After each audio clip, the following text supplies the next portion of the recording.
guys, it's Ella. Hope you're doing well. Today's video is going to be some of my book fears. I think that a lot of people have them. I think a lot of people don't realize that they might have them. Book fears I'm talking about is after you're done with one book and it's time to choose another one and you're afraid to pick up that one book. I have 7 or 8 reasons why I don't pick up some books. They're not my first choice. So let's dive on in. The first reason I have on my personal list is books that are huge. For example, The Diviners by Libba Bray.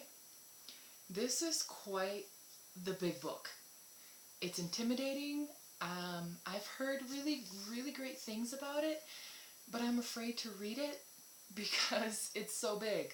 This is quite the commitment. Also, I take my books everywhere that I go. I read at work on my breaks, and so to carry this around is kind of cumbersome, and it's heavy.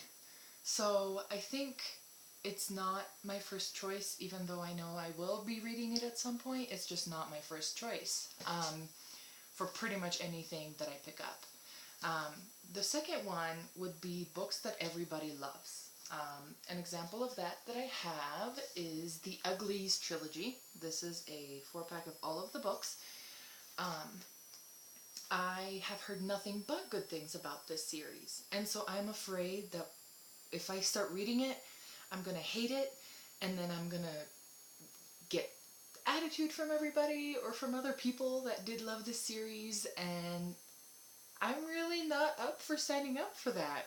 Either that or I could just not express my opinion, and what's the fun in that? That defeats the purpose. And so I think a lot of it has to do with the fact that, because of the fact that everybody does love this series, I'm just afraid to pick it up and not like it. Because I've had that happen before, and so I guess I'm a little reluctant to do that. The next category would be series that are not complete yet, and for that one I have Grave Mercy by Robin LaFevers. I have not read this book because of the fact that not all of the books are out.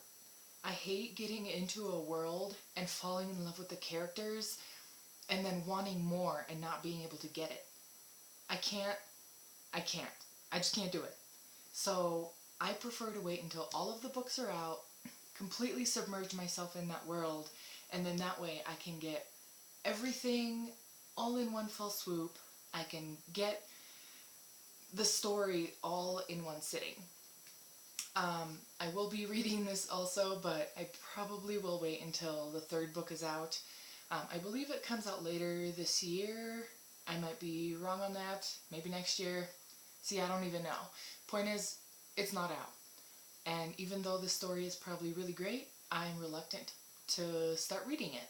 That's why I haven't reached for this book from my TBR as of yet. Plus, if I start reading this and I fall in love with the characters and I want to know more and I can't, I feel like I go through a mourning period. And then I get into a reading slump because I don't want to read anything else. I want to stay in this world. I want to know what happens to these characters. I want to know what the rest of their story is. So I don't know if I can do that to myself.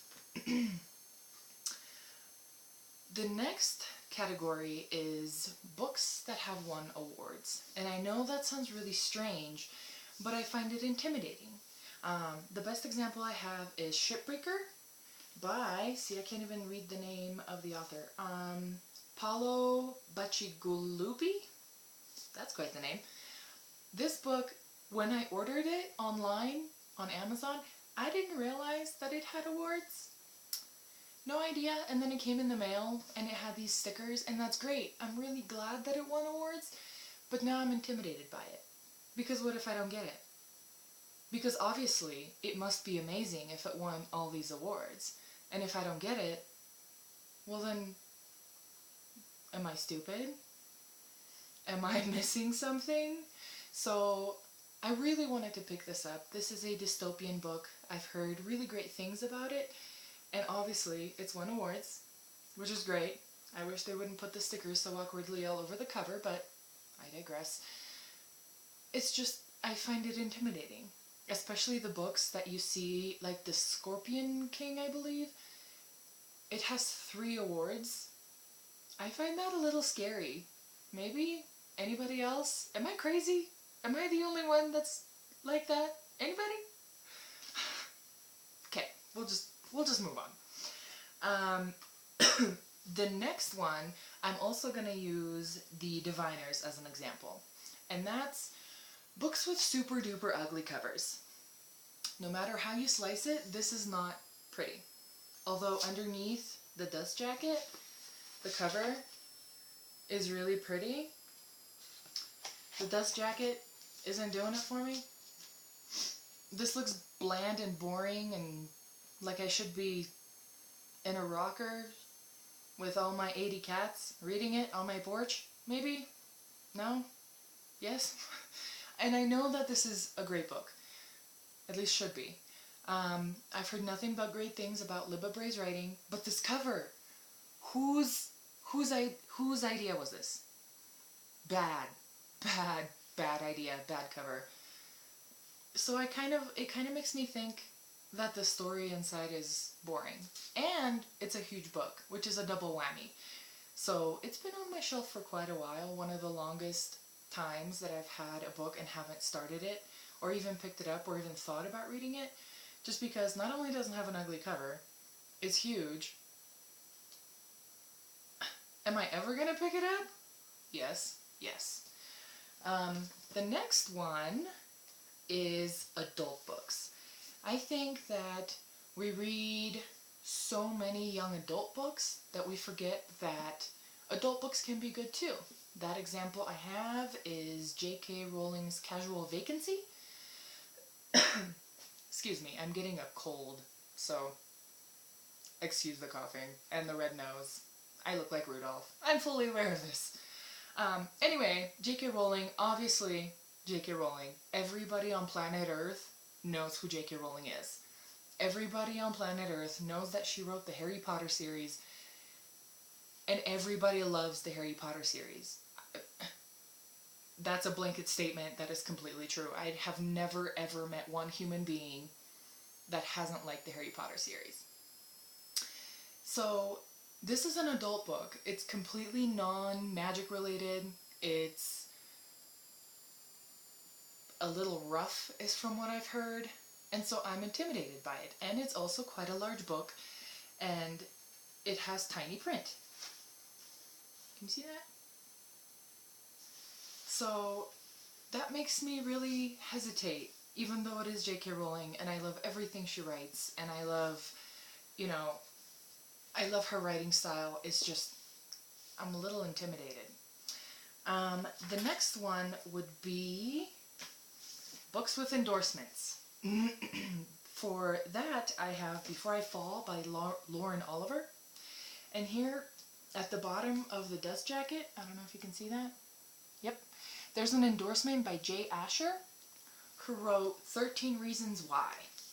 13 Reasons Why is a book about a girl that commits suicide and then leaves 13 tapes for 13 different people to listen to. If he's endorsing this book, it makes me think that somebody's gonna die. I hate falling in love with characters and then them dying.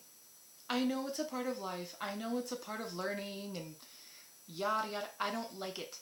I don't like it when a character I love dies. I don't find it enjoyable. It frustrates me and it breaks my heart. It really does, every single time. So I was reluctant to pick this up. I did read it. I'm not going to tell you if anybody dies or not. Read the book. It is a great book. But the endorsement. I've seen endorsements on other books as well that make me hesitant to pick up the book. I don't know what it is. It's just normal. For me, anyway. The next one I have is historical fiction, even if it is young adult. For that, I have Deluxe by Anna Godberson. And these, I own the whole series, so you'd think that I would read it, but I just haven't picked it up because it's historical fiction. I don't even mind historical fiction. I read adult historical fiction, and I love it. And I'm just reluctant to pick this up because of the fact that it's historical fiction. And I at least, associate historical fiction or history anything with complete and utter boredom. And I'm sure this isn't a boring book. I'm sure it's fabulous. And I cannot make myself read it. I just, I need to force myself to just read it and just get it done. There's absolutely no reason to have this hanging out on my shelf, especially if I own all of the books in the series. I just need to read it. So my goal for all of these books and all of these reasons that I just mentioned is to overcome it. So what I'm going to do, at least what the plan is I will try to read at least one of these books or overcome one of these fears once a month. So if I'm, reading 3 books that month, I will pick up one that is on my fears list. For January, I read Before I Fall by Lauren Oliver, the one that had the endorsement by Jay Asher.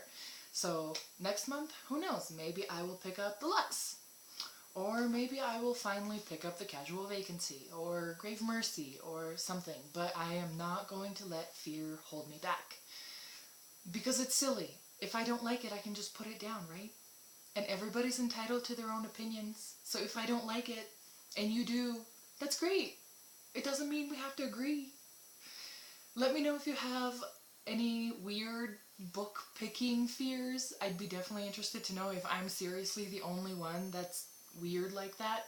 And I hope you have a great night, and I will see you next time. Bye!